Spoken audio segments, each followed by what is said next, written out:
Yo, what's up, everybody? How's it going? So, I want to do a bit of an artifact cast. I know I don't have artifact yet, and I've never played a game of it, but I feel like that qualifies me perfectly to cast some games from what I have seen on various other esports streams. Anyway, just talking some shit right out of the gate. But yeah, so this is just a game from PAX. Thought it might be a bit of fun to do, and we're just gonna go ahead and do commentary over it. And that's the plan. Anyway, so it seems that the hero deployment phase, the original hero deployment phase, has already taken place. Not a great situation for our Radiant player. We've got Bristleback up in the top. Bristleback, of course, a very, very powerful hero, right? He has some serious stats, and these stats just kind of get out of hand pretty easily. On the other side, we've got a green hero, and that green hero is just going to get instantly slaughtered. This is, of course, one of the big advantages of playing red, right? Playing red will allow you to just take these early victories, take these early trades, and come out ahead. There's nothing much the Radiant player can do, although in the last lane, an untested grunt could be played. Currently, it's going to be Phantom Assassin against the worst card in the game, possibly. Oh yeah, that guy up there, I don't think he's very strong. But Phantom Assassin against the Ogre, gonna be a fairly even trade. They're both now at 2 HP. Although I do want to say I think that is an advantage for the Radiant. Black does have direct damage spells, while red not so much, right? So black would be able to actually snipe out that Ogre if the right card is drawn. Anyway, we're back in the deployment phase. It seems that Radiant is considering not... Actually, I think we're on the dire side here. I was saying Radiant because I thought we were at the bottom, but Radiant is actually at the top this time. So dire, bottom, right? Dire is the bottom, Radiant is the top now. But it seems that the dire side is considering not putting a hero into the first lane. This is generally quite risky. It does make a little bit of sense. You are playing against Bristleback, and you can see the Bristleback now has 2 armor. If I remember Bristleback's ability correctly, every time he kills a hero, he does get additional armor. Meaning that this guy is now actually very, very difficult to deal with. It's not something you will be easily able to do. But at the same time, you've now completely abandoned this lane, right? Every time you don't put a hero into a lane, an artifact, you will just not be able to play any cards. You're just not able to defend yourself in any sort of way. So at this stage, the Radiant is able to just freely pressure that lane. On the other hand, in the mid lane, we've got 2 dire heroes and only 1 Radiant hero. And that 1 Radiant hero is sadly just a blue hero. Blue heroes don't have that much power. We're going to see the phase boots coming out, so that gives this Luna some additional health. In the meantime, the dire side throws down a big bad wolf next to the Lycan. Of course, Lycan's passive buffing up all of the creeps next to him, giving them 2 attack each. You can see that in his early power here. And then we're moving into the last lane, the top lane. Zeus, of course, has the passive ability to do 2 damage to all enemy neighbors, meaning the 3 heroes or the 3 units that can be in front of him. And, well, he's just going to go ahead and do a little bit of damage with that. We also got a big old nuke coming out, and combined with the ventriloquy will result in every single unit in the top lane being cleared out. Can we not have this right now? Why are... God damn it. Thank you. Sorry about that. Yeah, Static Field, actually a really powerful ability, especially since it ignores armor. Although Zeus himself, I'm not sure how good the hero really is. He can be a little bit tricky to use. He will be quite powerful, I think, if you ever manage to pair him with Crystal Maiden, since Crystal Maiden specializes in allowing a lot of spellcasts. Anyway, we've got the dire side now getting Rix back again. Of course, Rix, one of the most notable heroes in the current set, I believe, mostly because you can just constantly play him over and over again. That does potentially lead to some downsides, of course. It can mean that the hero just feeds a lot of gold to the enemy, but also he has the advantage of being a great item carrier. You get yourself a bunch of expensive items, you put them on rigs, and he will just excel with them because he will always be back in action very, very quickly. Anyway, back into this top lane. Diaside getting a little bit lucky right there. It would have been very unfortunate if Rix had ended up in front of that Bristleback, of course, seeing as Bristleback would just kill him. that would just be a straight up done deal. Not necessarily ideal. It's just gonna pass the turn over. I'm not sure if the Radiant wants to play something. There are a lot of options available. I personally think it might be a decent idea to throw down the Red Mist Pillager. We're going to go ahead and use the Stonehole Cloak on the Bristleback. This now gives him 4 HP. And on top of that, he will also gain additional HP after the combat phase is over. This makes this Bristleback close to impossible to kill at this stage, especially since the creep is actually not going to do any damage. Keep in mind that armor fully blocks damage, right? So that, of course, means it functions a lot more like damage reduction in Dota, damage block, right? Damage block in Dota will just block 40 damage. Armor here will just block 2 damage in this particular case. Bristleback now at 15 life. That guy is just not going down anytime soon. We've got La Luna with the face boots. Is this even Dota? Hey, Lauren. No, it's not quite Dota, but it's pretty close. We'll take it, right? Oh, cool. The top tower is going to be going down right here. Debbie, of course, does a lot of tower damage. So that's good. Ancient is exposed. That could potentially be a problem. In the meantime, we've got Chen currently just holding his own in this top lane. While the Ogre gets healed up. So that's important, of course, right? It allows 2 different kinds of spell casts. And then we've got the Caravan coming out right here. Now this Caravan has scaling stats. So the damage value, right, the attack value of the Caravan is always half your gold value. So the more gold you have, the more powerful it becomes. But honestly, even if you don't have very much gold at all, it's still a pretty powerful body. Having 20 HP makes a rather big difference.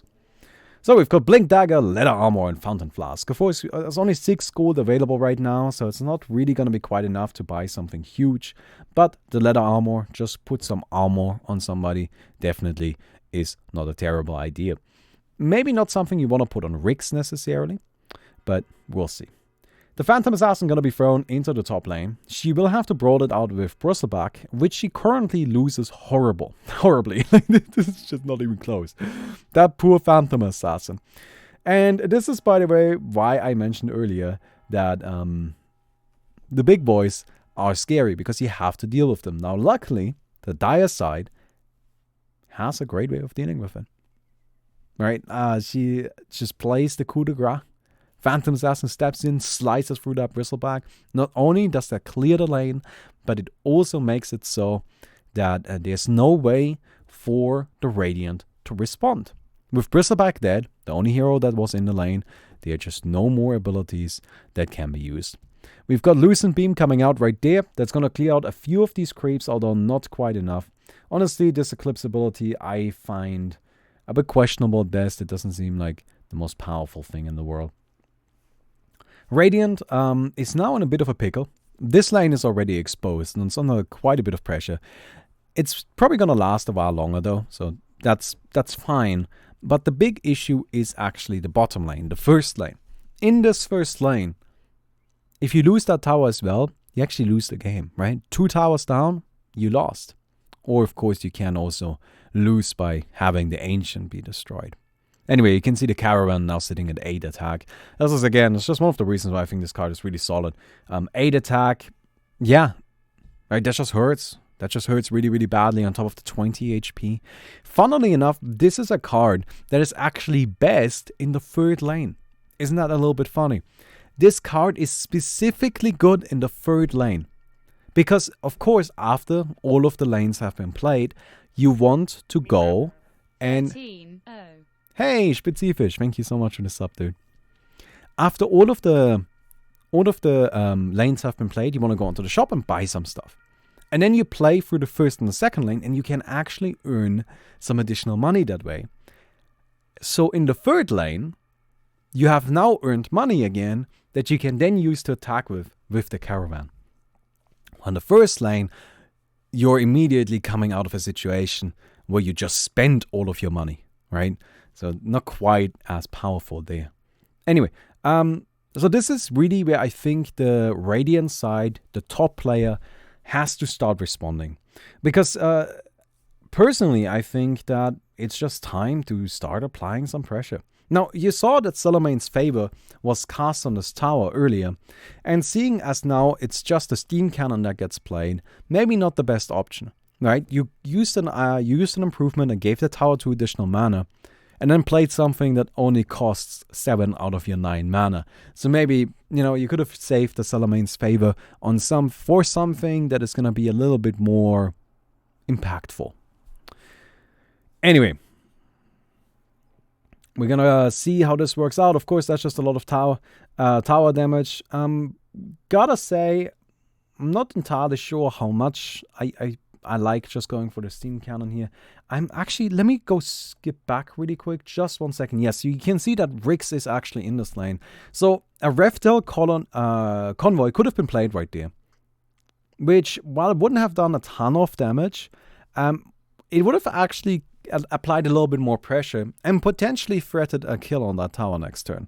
And that's really how I think you need to force the Radiant side to respond. Anyway, we got Conflagration coming out. That's going to be an improvement placed on lane 1. This is, of course, going to deal 2 damage to all enemies every turn. Very powerful. You get 2 of those going on. You clear out all of the creeps every single time. Although right now, I don't quite see it actually doing very much. Well, this mid lane, somewhat at a standstill, right? Both sides are not really applying a ton of pressure. There's no reason for them to commit a lot to it anyway. And it seems they're actually just going to blink the Lycan out of the lane entirely. So the Luna gets a hit in, but it's not going to do all too much. And now the Lycan is in the top lane. Now this top lane, of course, is looking a little bit scary. There are a lot of units here, and there are those Red Mist Pillagers. So Red Mist Pillagers are quite interesting because they actually create more Red Mist Pillagers every time they get tower damage in. So you have to be careful, right? You have to be careful that they don't get out of hand. Fighting Instinct, gonna be used, one of the worst cards in the game, gonna buff up. I forgot his name, the Ogre, dude. I actually really forgot his name because it's just that forgettable. Anyway, the Ogre is going to go ahead and get a little bit of armor, which is nice. That's for sure. Makes him a bit bigger. And back to shopping we go. We only got 6 gold on the Radiant Dire side right now. Oh, I've got some more heroes coming out. And I like this play. Put everything into that first line. Put everything there. Because if you can just snipe that down, you just win. Now, of course, there are some potential problems with that. Right? We know there's a 6 mana spell that just kills a lane, just completely wipes it. So if the Radiant, the defending player here, the top player, were to put a blue hero into that lane and then blast the entire lane away, you lose 4 heroes, that would be a tragedy. But at the same time, go for the kill, right? Go for the jugular. You gotta actually try and finish this. So we've got all units going into the top here. That's quite powerful. And, well, the question here is, does the top side have what it takes to clear this out? And yes, they do. That, ladies and gentlemen, is an Echo Slam. Echo Slam does 1 damage to each enemy unit for each enemy unit. So in this case, all of those creatures at the bottom, right? 4 heroes, they would all take 6 damage. I think it's very clearly the play you gotta go for. That's just gonna be scary. Now, it's not actually gonna clear everything, but it will definitely do a lot. Earthshaker's gonna start out by using the Fisher, maybe trying to bait out a little bit more. But here is the problem. Hand of God. Are you gonna play it? If Hand of God comes out here, then Echo Slam is not actually a viable response anymore. There's actually nothing you can do about it. At the same time, Hand of God is going to be a bit tricky. Alright? Since you don't have that much damage pushing anymore due to this stun. Alternatively, Coup de Grace. Just get rid of the Earthshaker, and then again, there's no way to respond anymore. No hero on the lane. Well, we're gonna go ahead and just steal the creep instead. Oh no! Oh no! That was not the best play. Come on, just go for it. Echo, come, you have to. This is the perfect situation. There it is. Boom. Fuck him up. Alright, everybody got melted right there. That's 3 heroes down. And then coup de grace on the Phantom Assassin. Okay. What? Maybe not the best play. There's actually an argument you can make right there. You can actually say, well, killing the own Phantom Assassin can result in a nice situation for you simply by being able to play her again. But at the same time, it's just not gonna matter. The time of triumph comes out. And with that, the game is over. Anyway, get your bullshit out of here. No, that doesn't do anything. Alright, anyhow. So that was just a little bit of artifact. I thought that was a bit of fun. I hope you guys thought that was a bit of fun. And I'll see you guys tomorrow.